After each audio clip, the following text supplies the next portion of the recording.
그래도 지난주 흐름은 좀 나쁘질 않았었는데요. 증시 한번 같이 체크를 해보시죠. 개미스쿨 시간 서강대학교 경제대학원 김영희 교수와 함께합니다. 교수님 안녕하세요. 예, 안녕하십니까. 어제 또 금감원이 보도자료를 냈더라고요. 예.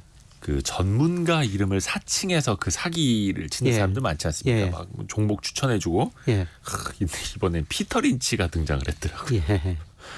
피터 린치가 추천한 종목입니다. 이걸 사세요. 어떻게 보셨어요? 이런 거. 예. 그런 거 정말 믿지 마셔야 되는데요.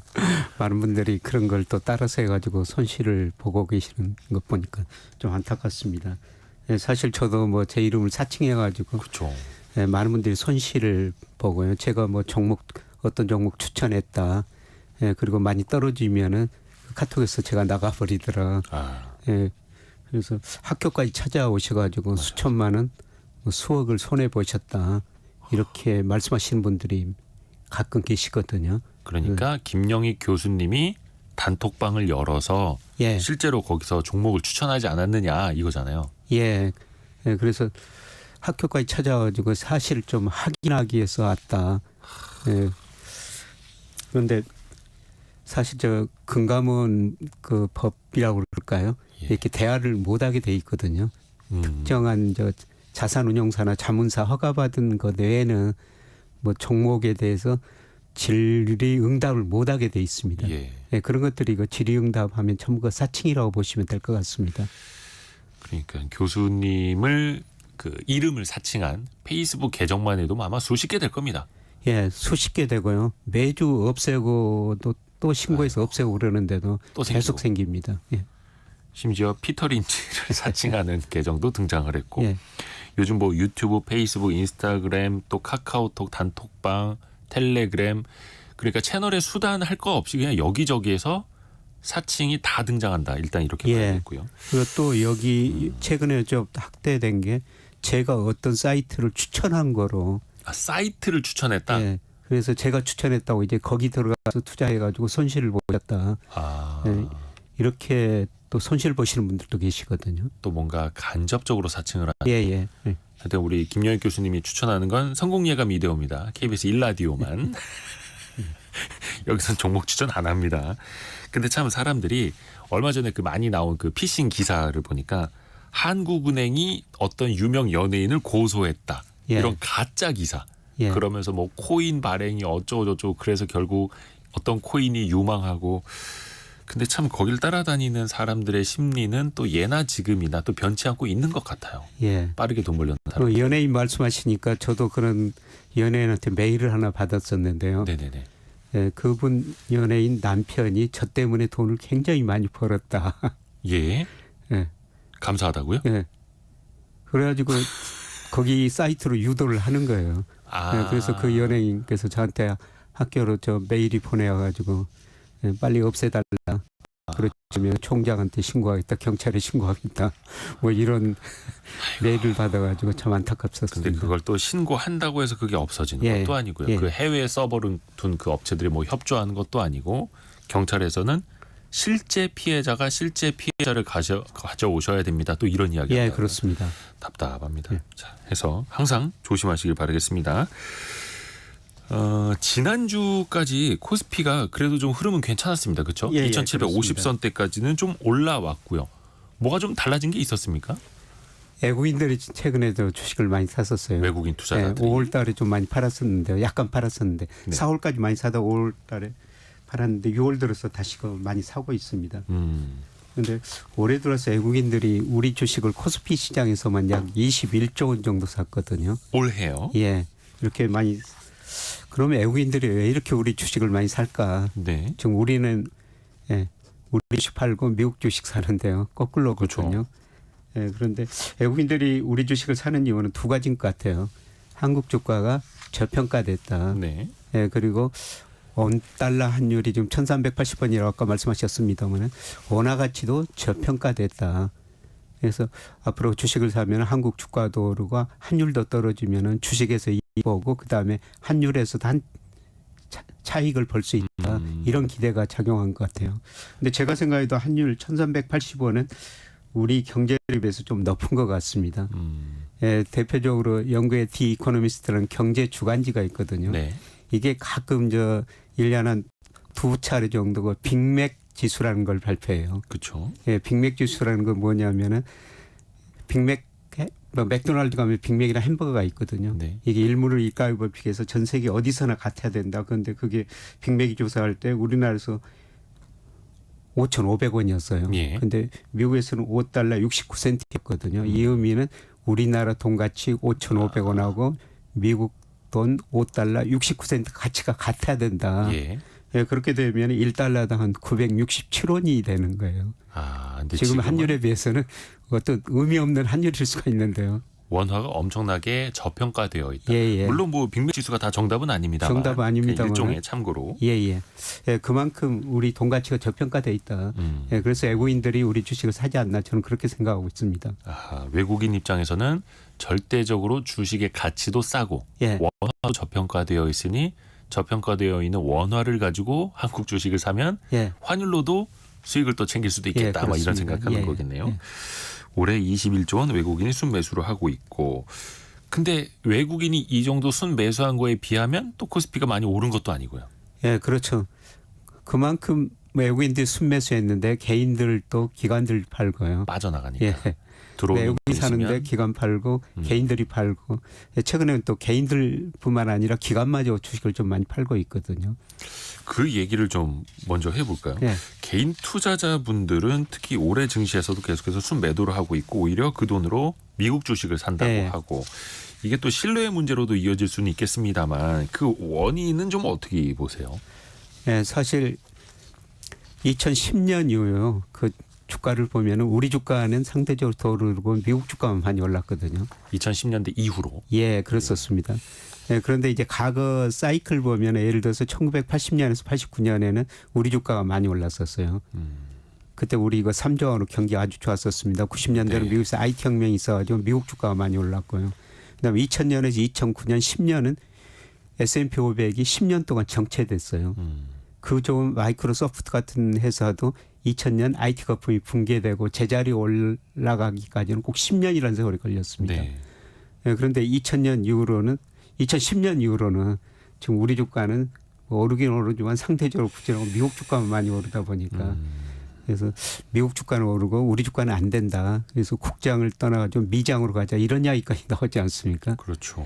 예, 그런데 그런 10년 단위로 미국 주가가 많이 올랐다, 우리 주가가 많이 올랐다 그러는데요. 앞으로 10년은 우리 주가일 것 같아요, 저는. 그만큼 우리 주가는 저평가되어 있습니다. 예를 들어서 제가 아까 주가 저평가됐다고 그러는데 장기적으로 우리 코스피는 명목 GDP하고 거의 같은 성장 속도로 성장을 하거든요. 주가가 네. 오릅니다. 네. 예, 그런데 올해 그 명목 GDP가 한 4% 성장한다면요. 이거는 뭐 지나친 전망이 아니고 실질 GDP가 2.5고 물가가 1.5% 그 이상 오를 거예요. 네. 명목 GDP가 4% 오른다면은 우리 코스피 적정 수준이 한 3,200 정도 나옵니다. 그런데 미국은 그런 기준으로 평가해 보면은 S&P 500은 4,600 정도가 적정 수준이 나와요. 지금 5,400, 300이죠. 예, 그만큼 미국 주가는 가대평가됐고 우리 주가는 저평가됐는데요.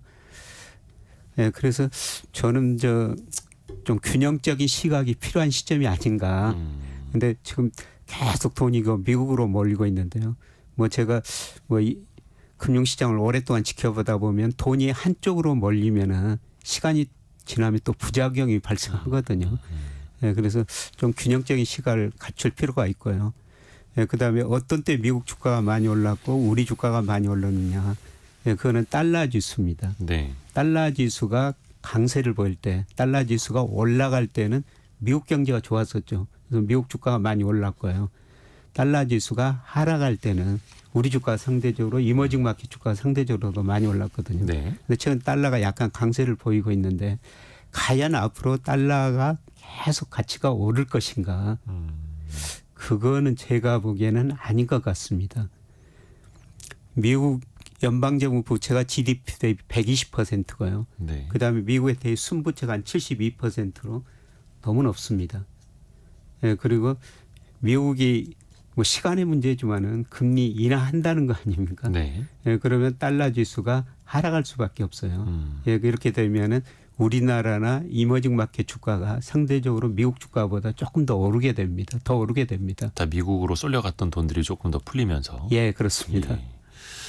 근데 이제 그런 고민도 또 있는 것 같아요. 2010년대 이후로는 어떻게 보면 이제 미국 중심으로 많이 이제 올랐다는 말씀도 해주셨습니다만 미국에서는 빅테크를 포함해서 혁신 기업들이 계속해서 예. 성장을 하고 예, 그 시가총액 상위에 있는 기업들이 이거 뭐 인터넷 용어긴 합니다만 이제 하드 캐리 한다고 예, 예, 이제 멱살 잡고 끌어간다. 예, 예, 그래서 상위 기업들이 지수를 끌어올린다. 그러니까 뭐 러셀 2000 같은 중소형주 지수는 또 부진하기도 그렇죠. 하고 미국에서도 이제 양극화가 예. 되고 있지 않습니까? 예, 또 우리 기업에서는 우리 시장에서는 혁신 기업이 예전만큼 많이 또 활발하게 탄생하지도 못하고 있고 예, 시가총액 상위 뭐 삼성전자 같은 것들이 또 부진하기도 하고 예.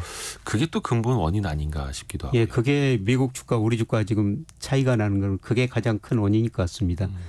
예, 그럼에도 불구하고 예, 그런 거 시가총액 상위 업종들 지금 AI 혁명을 주도하는 그 종목들 그렇죠. 보면은 제가 보기에는요, 네. 예, 미국 경제력에 비해서 좀 가대평가됐다는 겁니다. 그럼에도 그러니까 불구하고. 대표적으로 미국 주가가 이렇게 많이 올랐던 거는 90년대 중반 IT 혁명 때였었어요. 네네네. 예, 그때 96년에서 2000년까지 예, 미국에서 IT 혁명이 있어가지고 미국의 노동 생산성이 그 이전보다 2배 정도 올라버려요. 네. 그 이전에 연평균 1.5% 성장했는데 2.9%나 증가합니다. 네. 그래서 생산성이 증가하면서 생산 그렇죠. 공급 곡선이 우측으로 이동하면서 미국 경제가 고성장 저물가를 동시에 달성해 버려요. 예, 그러다 보니까 그때 그 96년에서 2000까지 뭐 나스닥 지수가 4배 반이나 올랐었습니다. 예, 그런데 AI 혁명이 과연 그만큼 미국의 생산성을 증가시킬 것인가? 근데 아직 통계가 잡히는 게 없거든요. 예. 근데 앞으로 생산성이 그렇게 증가되고 미국 경제가 고성장 저물가를 동시에 달성하면은 뭐 앞으로 더 오르겠죠. 예, 그런데 최근 보면 미국 경제 성장률은 낮아지고 물가 상승률은 최근에 뭐 3%로 비교적 높은 수준이거든요. 네. 고성장 저물가가 아니라는 겁니다. 이런 걸 고려하면은 제가 보기에는 미국 주가가 AI 혁명 기대를 너무 많이 반영한 거 아닌가 이렇게 생각이 됩니다. 실제로 지금 뭐 증시에서도 열광을 하고 있는 그 AI 관련주들이 실제로 실적을 얼마나 내는지 예. 또 미국 국가적으로 생산성이 얼마나 높아지는지를 또 이제 체크를 해야겠네요. 예, 예, 그렇습니다. 그래서 이제 그게 또 과거와는 다르게 또 실체가 있다라는 것에 대한 또 방증이 될 테고요. 예, 예, 그렇습니다. 국내 주식 이야기를 조금 더 해보면은 최근에 국내 증시의 테마 중에 하나가 뭐 자원개발 아니고 예, 실적이라는 어떻게 보면 가장 주식 투자의 근본이 되는 것이 요즘 테마가 됐습니다. 예, 그렇습니다. 오, 실적 잘 나오는 주식들 뭐 예를 들어서 음식료라든지 예, 피부 미용이라든지 예. 특히 이제 수출들들 그 엄청나게 또 오르더라고요. 예, 예, 그렇습니다. 이 현상 어떻게 보십니까? 그러니까 주식 시장을 오래 지켜보면서 깨달은 거는 주가를 결정하는 거는 뭐 단기적으로는 수급에 의해서 영향을 받을 수 있지만 장기적으로는 실적이라는 겁니다. 역시 그래서 실적. 이제 음식료 실적이 지금 굉장히 좋아지고 있는데요. 네. 예, 그런 것들이 과거와는 달리 수출이 많이 되더라고요. 예, 그리고 저도 뭐 현장 가서 뭐 관련자들 이야기도 들어봤습니다. 또 강연 가실 때 이제 기업인들 많이 만나시는 예, 기업인들 만나가지고 이야기 들어보고요. 거기서 이제 갔다 와가지고 기업인들과 좋다고 그러면은 예, 갔다 와서 애널리스트들 자료를 한 세 사람 정도 거는 보거든요. 예, 그러면서 그 주식을 뭐 살 것인가 말 것인가 결정하는데 뭐 현장 경험이 제일 중요한 것 같아요. 그렇죠. 그래서 현장에서 제가 여러 일하시는 회사 분들이 강의 다니면서 예. 뭐 어떤 회사 뭐 자신 있게 뭐 우리 주식 좋아진다, 이익 늘어난다 이렇게 말하는 CEO들이 있거든요. 그런 것들을 이제 애널리스트 보고 자료까지 보고 이제 주식 투자를 결정하는데 예, 그렇게 보면은 대표적으로 그 성공한 경우가 좀 많습니다. 아하. 예, 그런데 현장의 목소리. 예, 음식료 그쪽 특히 라면이 아주 그 잘 되고 있습니다. 그렇죠. 수출. 예. 그리고 최근에 그 화장품도 그동안 중국으로 수출이 안 됐는데요. 예, 다시 고가 화장품들이 좀 중국 뭐 다른 나라로 수출되면서 예, 좋아지고 있습니다. 오히려 중국 쪽으로 못 나갔던 화장품들이 미국, 일본 쪽으로 예, 또 잘 그렇습니다. 나가고 있고요. 예, 예. 그래서 또 현장의 목소리 그 근저에서부터 이제 출발을 해야 되는 거고 사실 교수님은 이제 많은 분들을 만나실 수 있는데 예. 일반 투자자분들은 그렇게 뭐 임원들이나 이렇게 만나기 또 쉽지가 않잖아요. 예. 앞에서 이제 피터 린치를 사칭한 사람들 이야기는 많이 했습니다만 사실 피터 린치가 생활 속에서 주식을 발굴하라고 했는데 예. 어찌 보면 식품주하고 화장품주 관련주가 우리나라에서 또 일반인들이 예. 생활 속에서 또 체감할 수 있었던 주식이고요. 예, 그렇죠. 뭐 슈퍼마켓이나 마트 가면은 네네네. 예, 체감할 수 아마 있었을 것 같습니다. 네. 예. 근데 또 요즘에 잘 나가는 거 보면 내수는 안 좋고 이제 수출 중심 네. 아닙니까? 예. 앞으로도 그 주식을 볼 때도 좀 내수보다는 어떻게 좀 수출 중심으로 보셔야 한다고 생각하세요? 예. 우리 경제가 지금 회복 국면에 들어서고 있는데요. 네. 예, 수출이 사실 잘 되고 있습니다. 예, 수출이 올해 들어서 거의 2자릿수 증가율을 보이고 있습니다.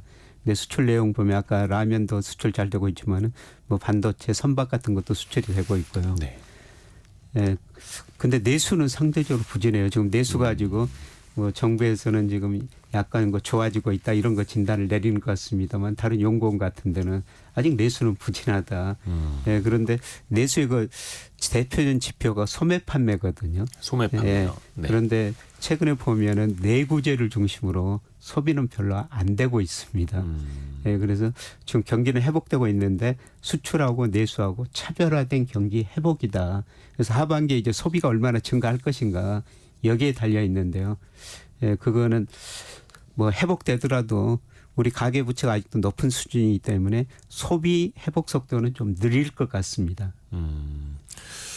그러니까 참 우리가 체감을 하는 건 내수 소비, 예. 또 뭐 자영업이든 아니면 개인 사업이든 뭐 청취자분들도 내수 소비 위주로 체감 경기를 이제 느끼시면서 예. 부진한 걸 또 아실 테고 그런데 실질적인 투자 수익률은 수출주로 나다 보니까 예, 내수에서 이제 힘드신 부분들은 또 수출주에 사실은 투자를 해야 예, 어떻게 보면 그 수익률도 따라가고 해지가 되는 거잖아요. 예, 그렇습니다. 그 수출 증가율은 어떻습니까? 최근에 뭐 정부에서도 계속해서 수출 회복세는 지속될 거다 이렇게 보고 있는데 앞으로는 또 어떻게 보세요? 예, 뭐 6월 들어서도 6월 그 10일까지 우리나라가 유일하게 그 10일, 20일 단위로 수출입 통계를 발표하거든요. 그러니까 수출입 통계를 참 한 달에 3번씩이나 발표를 해주죠. 예, 예. 예, 그런데 6월 10일까지 보니까 일평균 수출 금액 실제로 우리가 일하는 날에 수출이 얼마나 되느냐 네. 11.2%로 아주 높은 증가세를 보이고 있습니다. 근데 수출이 전반적으로 앞으로도 좀 잘 될 것 같은데요.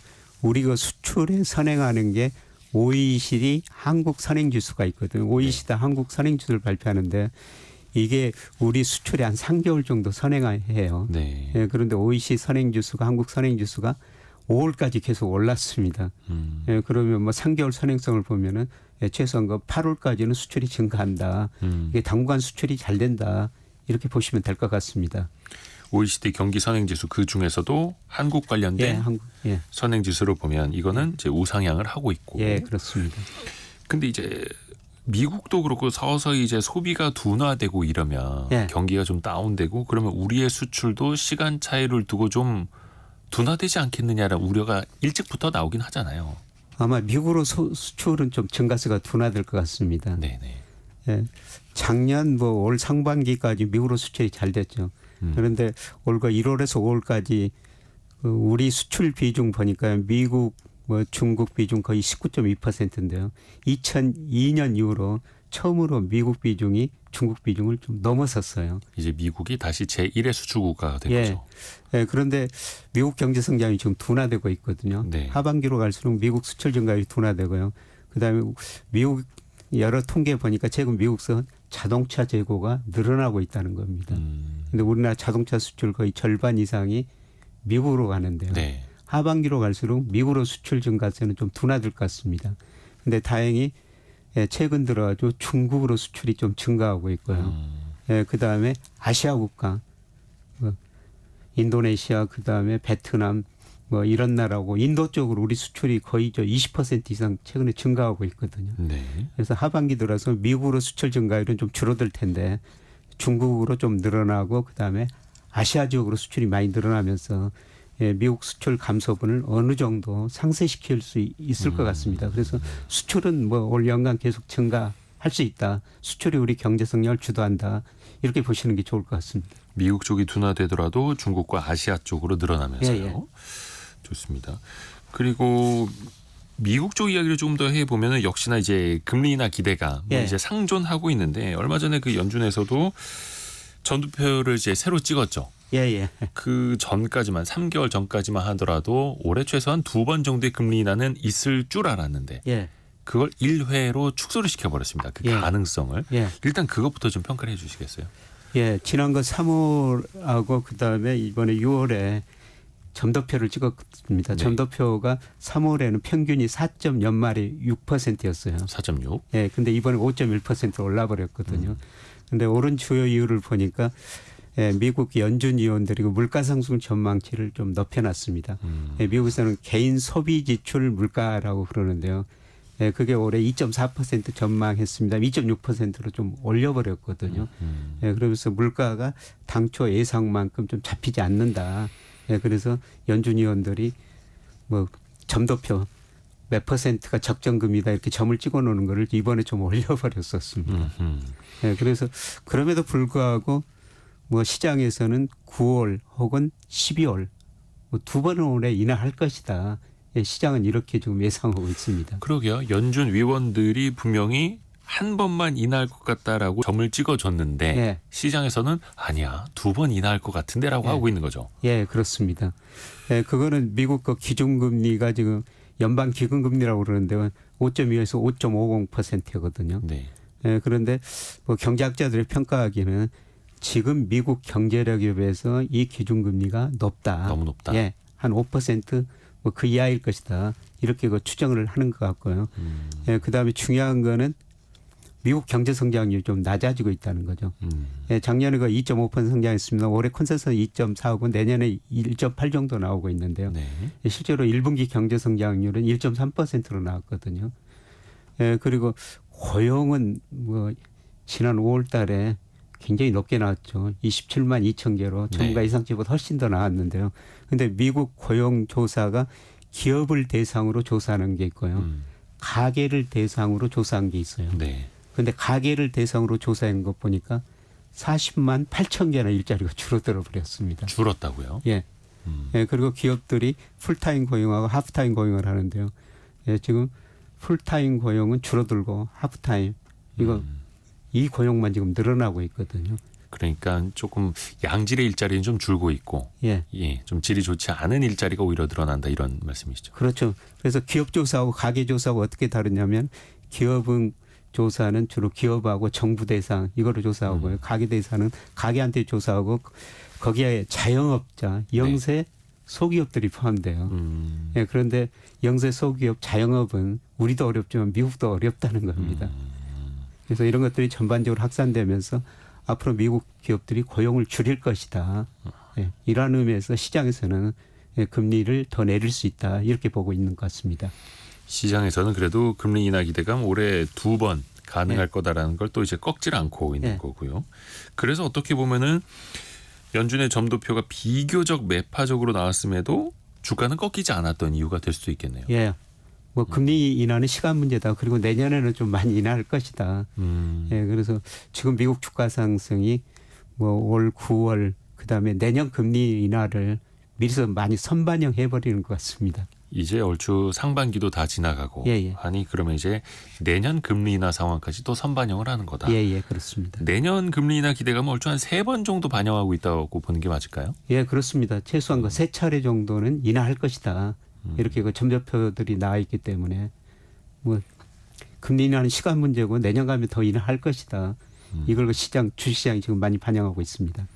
그러네요. 그러면 내년이 되면 미국의 기준금리는 한 4%대 초중반 정도 예. 되지 않을까? 이 예, 정도로 그렇습니다. 반영을 하고 있는. 예. 물론 그것도 여전히 높은 편이긴 합니다. 예. 생각해 보면. 예. 근데 이제 우리나라는 과연 어떻게 할 것이냐를 봐야 되는데 성태윤 그 대통령실 정책실장이 어제 KBS 일요진단 출연해서 여러 가지 이야기를 했는데요. 우리나라가 금리를 인하할 환경이 됐다. 이런 이야기를 했습니다. 아, 저도 됐다고 보고 있습니다. 예. 금리를 낮춰도 된다. 예. 그거는 좀 한국의 중요한 통화정책 목표가 물가 안정, 금융 안정이거든요. 네. 그런데 물가가 2% 목표예요. 그런데 물가가 언제 2%될 것인가? 이게 이제 중요한 문제입니다. 아직 2%대 후반 아닙니까? 물가 네, 상승률이. 지금 2.7%. 예. 근원 소비자 물가 상승률은 2.2%로 나왔어요. 지난 아하. 5월에. 그러니까 석유류와 그 농산물하고 에너지를 뺀 거. 에너지하고 음식료를 제한 거. 네. 2.2%는 미국은 3.4%인데 우리는 2.2%로 많이 낮거든요. 네, 그리고 소비자 물가가 2.7%인데 뭐 제가 전망하면은 8월부터는 2% 초반대 접근해 갑니다. 아, 8월부터요? 예. 한국은행도 하반기 물가 상승 2.4%로 전망했는데요. 아마 3분기는 좀 높고 4분기는 2% 초반대로 떨어질 거로 보고 있는 것 같습니다. 어허. 예. 그래서 뭐 물가 상승률이 2% 초반대로 낮아지면은 금리를 인하할 수 있다. 그다음에 우리 내수는 별로 안 좋은 상황이고요. 근데 이제 한국은행 총재가 지난주에 그 창립 기념사를 하면서 네. 통화 정책에서 천천히 서두름 이런 단어를 썼거든요. 천천히 서두르며? 예.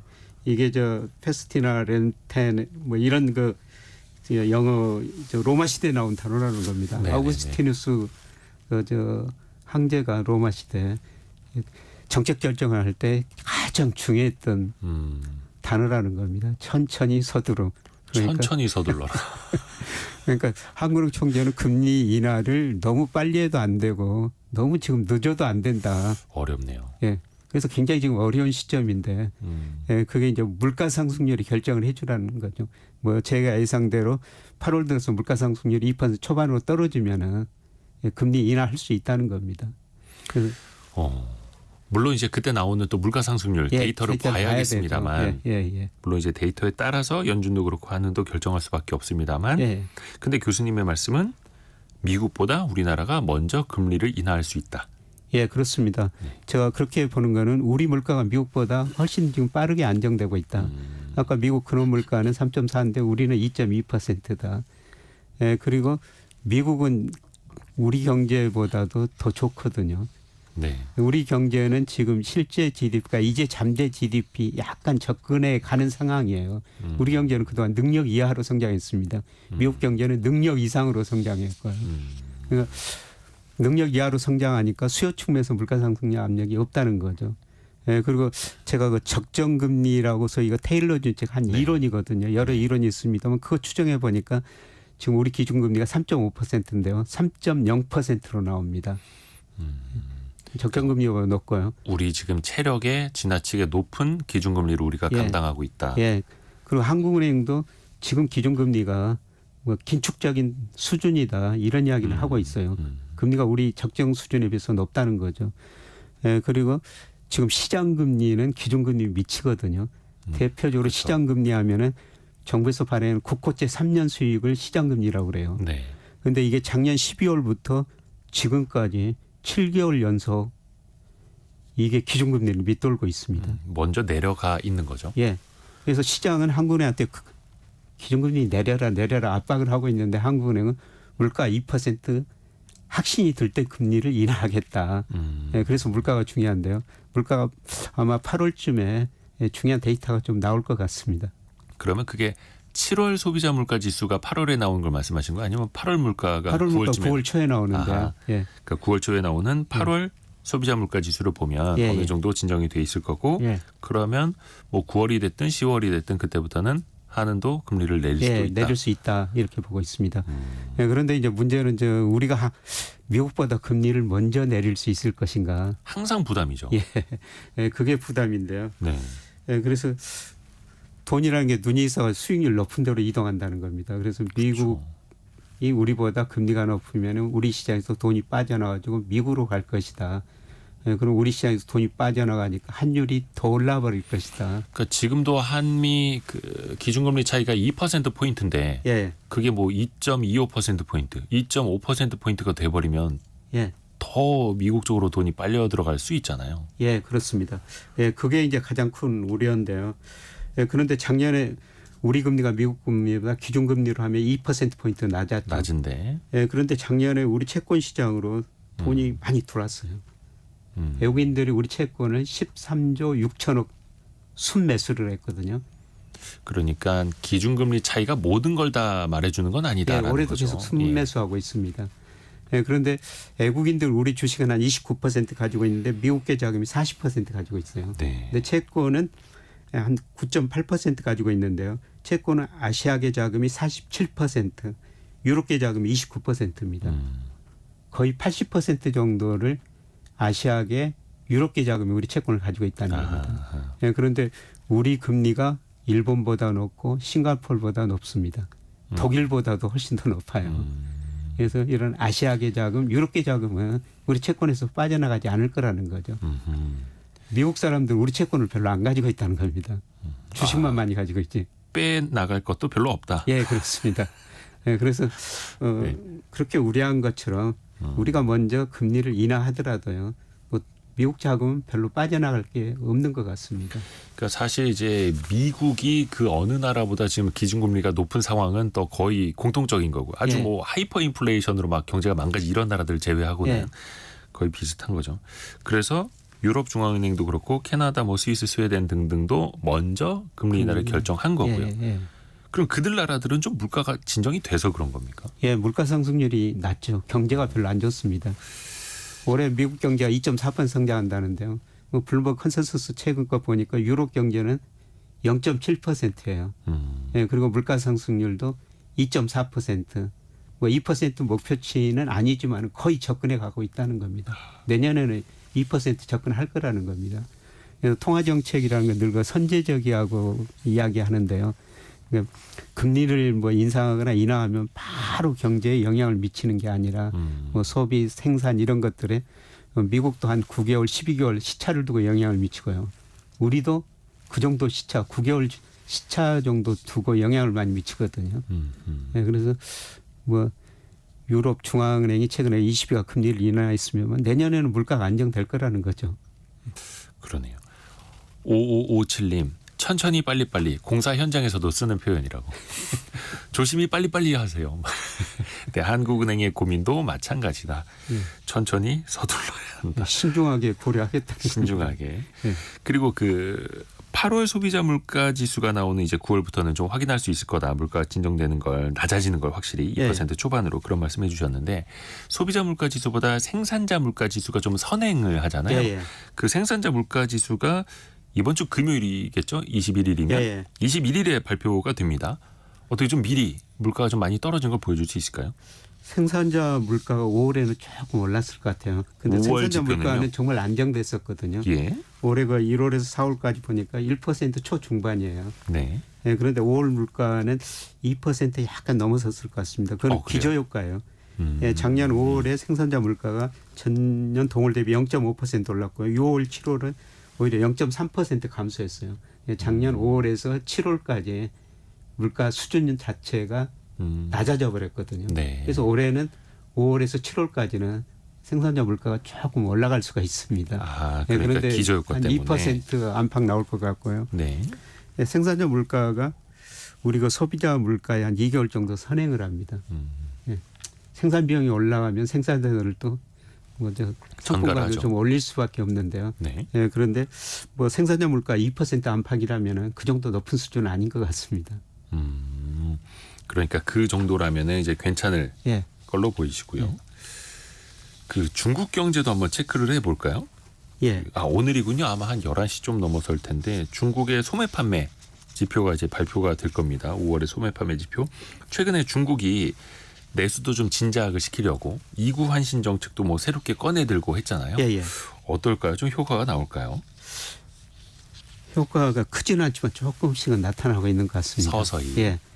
올해 들어서 뭐 11시에 이제 뭐 소매 판매, 산업 생산, 투자, 고정 투자 이런 게 잠시 후에 발표가 되거든요. 예, 발표된 지표를 좀 봐야 되겠습니다만은 4월에 그 소매 판매가 전년 동월 대비 2.3% 증가했는데 5월에는 지금 시장 컨센서스 3%입니다. 시장의 평균적인 예상치. 예, 평균적 예상치는 3.0인데 잠시 후 지켜봐야 되겠습니다만은 예, 그런데 중국 사람들이 조금 소비를 하고 있는 것 같아요. 예, 중계 추세로 보면은 중국의 1인당 국민소득이 2019년에 1만 달러를 돌파했고요. 작년에 1만 3천 달러를 돌파했거든요.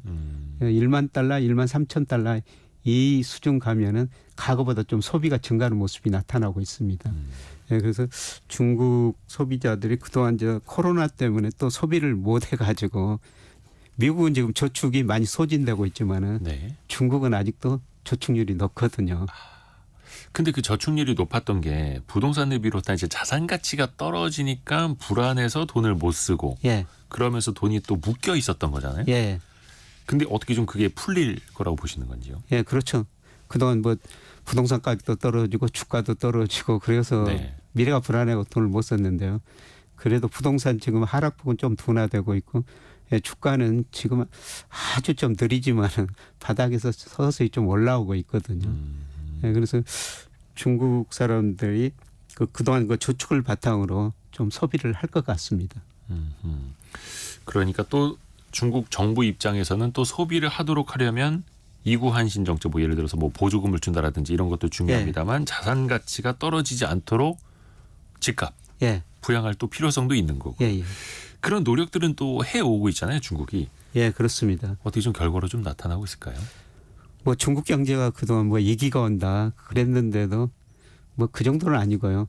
4 내지 5% 정도 성장을 하는 거거든요. 네. 뭐 이 정도면은 뭐 경착륙보다는 물론 그 과거 7 내지 10% 성장하다 4 내지 5% 성장이면은 예, 중국 국민들이 느끼는 체감 경기는 굉장히 어려울 거예요. 예, 그런데 뭐 보통 예상했던 경제의 급격한 위기는 아니라는 겁니다. 예, 양적 성장에서 질적 성장을 가는 진통 정도 이 정도 볼 필요가 있는 것 같습니다. 진통 정도로 최근에 근데 중국 증시가 5월 초까지는 좀 꽤 반등을 하다가 예, 5월 말부터는 좀 다시 이제 미끄러져 내리더라고요. 예. 그래서 어떤 좀 기대감이 좀 빠지고 있는 걸까요? 어떻게 보세요? 단계 좀 올라가지고 좀 조정을 보이는데요. 예, 저는 뭐 중국 증시가 바닥은 치고 지금 올라가는 과정이라고 보고 있습니다. 그리고 또 중국에서는 우리나라 돈으로 따지면 이게 또 어마어마합니다. 190조 원에 가까운 특별국채를 발행을 한다고 합니다. 예, 이거는 경기 부양을 딱 목적으로 쓰겠다는 거죠, 돈을. 예, 그렇습니다. 예, 중국 정부가 경기 연착륙을 좀 유도하겠다는 겁니다. 네. 예, 그런데 중국 정부 부채도 GDP 대비 81%로 상당히 높은 수준이에요. 우리는 부채 이제 비율. 50% 지금 안팎까지 올라왔습니다만, 네네. 예, 중국 부채도 높은데, 근데 뭐 세계 평균보다는 좀 낮고요. 예, 그럼에도 불구하고 중국 정부가 그렇게 돈을 쓰겠다는 것은 어느 정도 경기 연착륙을 유도하겠다. 물론 이게 이제 작동이 되려면은 중국 기업들이 아직도 부채가 많고 그러니까 투자는 별로 안 늘어날 거예요. 예, 결국 중국이 이제 소비가 증가하면서 예, 경제가 어느 정도 성장해야 됩니다. 예, 그래서 아마 소비 쪽으로 예, 아까 이구 뭐 그런 정책을 써가지고 소비 쪽으로 좀 부양을 할 것 같습니다. 중국의 5월 소매 판매 지표가 잠시 후 11시에 예. 또 공개가 된다라는 것도 한 가지 더 말씀을 해드리겠고요. 오늘 서강대학교 경제대학원 김영희 교수님 함께했습니다. 고맙습니다. 네, 고맙습니다. 감사합니다.